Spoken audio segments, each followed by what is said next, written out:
Moi, je le dis le plus souvent, les amis ne sont pas éternels. Si vous avez toujours vos amis de l'école primaire jusqu'à aujourd'hui, c'est qu'il y a un problème. Parce que vous êtes appelés à grandir. Moi, des fois, quand je regarde mes amis de l'école primaire, je dis, il n'y a pas match, on va discuter sur quoi.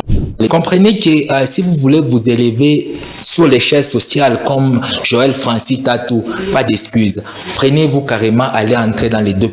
Parce que beaucoup de chrétiens se trompent énormément. Ils pensent que la prière, c'est faire débrouiller. La prière, c'est de demander Munguni Peko Kichi, Munguni Peko Télé. Tout ça, c'est bien beau. Mais je peux vous assurer, en étudiant les mots prière, je me suis rendu compte que la prière signifie pétition, qui signifie réclamation sur base d'un droit constitutionnel donné. Donc, vous ne pouvez pas demander à Dieu une chose qu'il n'a pas promis.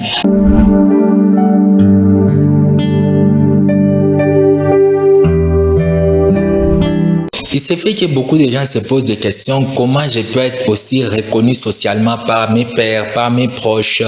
Ils se posent énormément de questions. Certains croient que non, c'est un facteur chance. Non, ça c'est un facteur chance. Il faudrait que vous puissiez avoir de la chance pour réussir dans la vie. Il faudrait que vous puissiez être né dans une bonne famille. Cela est vrai, cela est faux. Moi, je dis le plus souvent, si vous croyez avoir raison, vous avez raison. Si vous croyez avoir tort, vous avez tort. C'est ce que disait souvent Ford. Mais une des vérités que j'ai à découvrir en analysant la vie de cette personnalité va vous choquer, à savoir Francis Tatou. C'est quelqu'un qu'on admire le plus dans la société. Il a pu s'élever. C'est pratiquement le premier prophète suivi sur les réseaux sociaux congolais. C'est pratiquement l'une des personnalités les plus suivies au pays. Je peux vous rassurer, réussir des fois sa vie, c'est pas une question d'être parti à l'université. C'est pas une question d'être parti à l'école. Parce qu'il y a des gens qui disent, oh non, je suis parti à l'école, c'est suffisant. C'est faux. Je connais beaucoup de gens qui sont morts à 25 ans. Tout ce qu'ils n'entendent après, c'est d'être enterrés. Parce que du moment que vous croyez que vous avez fini d'apprendre, c'est que vous êtes un candidat pour les cimetières. Vous n'attendez que votre départ. L'homme grandit plus en apprenant. Je peux vous rassurer, Francis Tatou, c'est juste un diplômé. Lui-même, il le dit d'ailleurs, que c'est un diplômé, mais tellement qu'il lit beaucoup. Vous voyez un peu les secrets des grandes personnalités. Vous voyez un peu les secrets des gens qui se sont démarqués. Écoutez, vous n'allez pas inventer la roue. La roue, elle est déjà là. Il ne suffit que de vous en servir si vous voulez vous élever sur l'échelle sociale. Donc, lorsque les gens voient cette personnalité, je vois beaucoup de jeunes prophètes actuellement veulent être comme lui en se faisant des chèques, en portant un costume comme lui. Mais je peux vous rassurer, ça, ce ne sont que des apparences. Je vous ai dit que cherchez tout ce qu'on ne vous a pas montré. Allez en profondeur, posez-vous la question.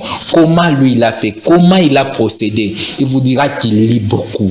Donc, à un moment donné, j'ai commencé maintenant à me rendre compte que toutes ces grandes personnalités qu'on admire, ils ont un trait commun. Ils font des recherches. Ils ne blaguent pas. Vous devez savoir que lorsque vous ouvrez la bouche, le monde entier découvre qui vous êtes.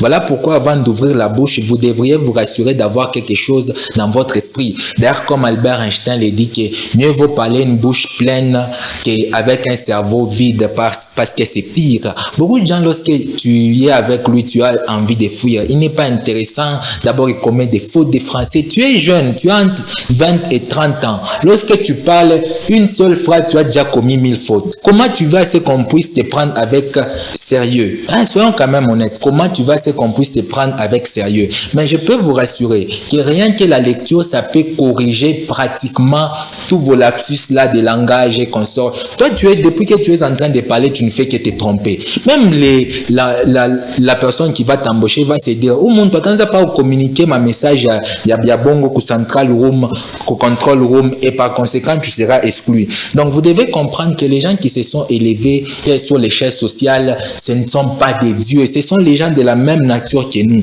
Et ils ne mangent pas la nourriture des dieux. Ils mangent aussi la même nourriture que nous. Mais ils ont compris que le monde est subdivisé en deux groupes. Le premier groupe, c'est les 98%.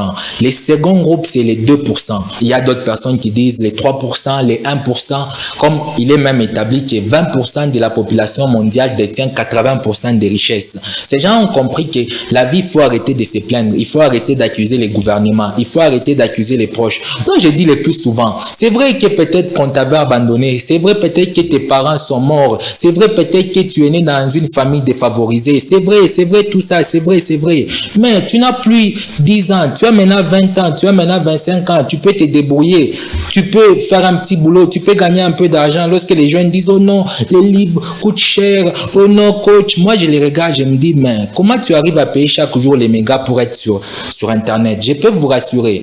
Moi je préfère des fois le plus ne pas trop me connecter parce que ne pas ennuyer les gens. Il y a des gens, tu lui écris, tu sens que tu l'ennuies. Alors il faut arrêter. Moi le plus souvent je me dis ok ça va. Au lieu de payer les mégas pour les mois et me connecter pour des conversations banales. Depuis que vous étiez en train de converser 1 heure, je vous ai dit ici que les informations que vous recevez vont déterminer votre niveau de richesse.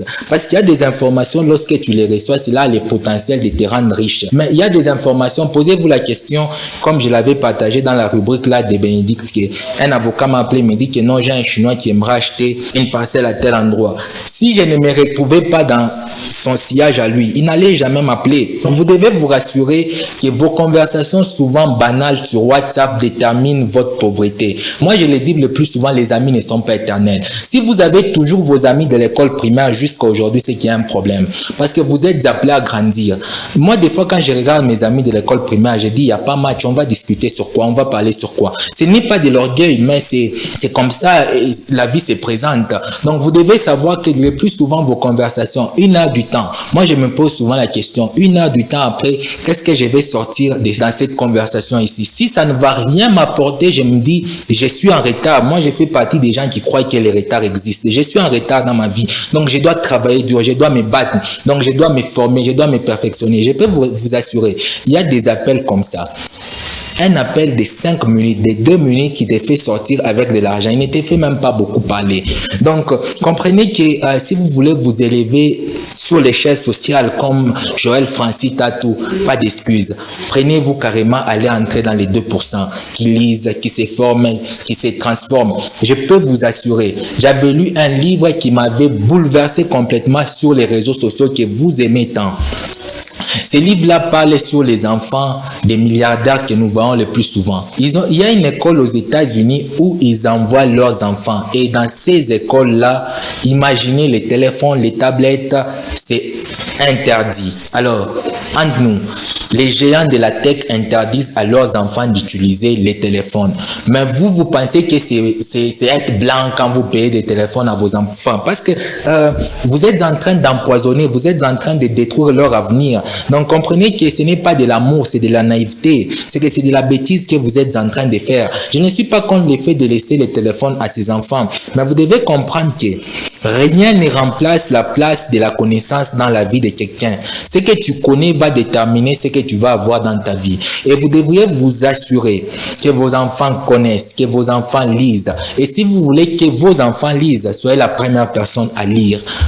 Indiquez-leur les chemins et vous ne serez pas les premiers à vous plaindre par après que non, mes enfants sont délinquants, mes enfants n'aiment pas travailler. Donc, vous devez comprendre que la vie a des secrets, la vie a des lois. J'aimerais d'abord adresser un message beaucoup plus aux chrétiens.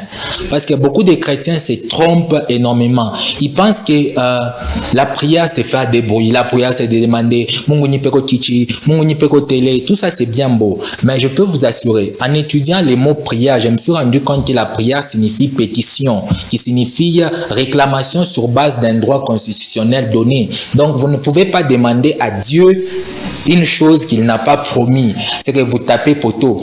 Donc, vous voyez comment la connaissance libère. Voilà pourquoi Dieu dit même, mon peuple périt faute de connaissance.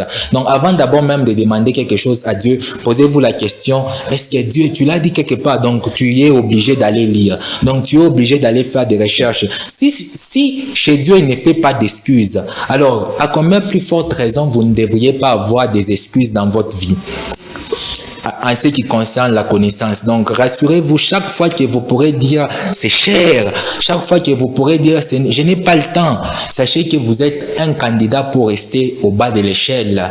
Merci.